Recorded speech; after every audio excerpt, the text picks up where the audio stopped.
Okay, handa. Take one.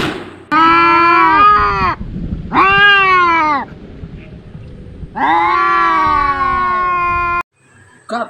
Dapat Fiona, dapat ibuhos mo yung galit mo. Tulad niya, meow! Dapat ganyan.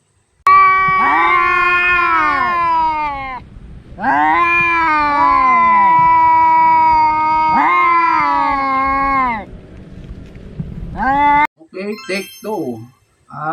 Fiona, lumapit ka sa kanya, yung galit na galit.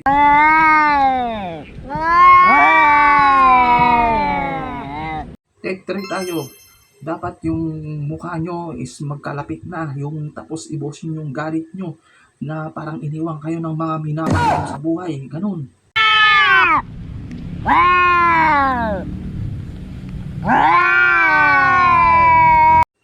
Very good. Good job.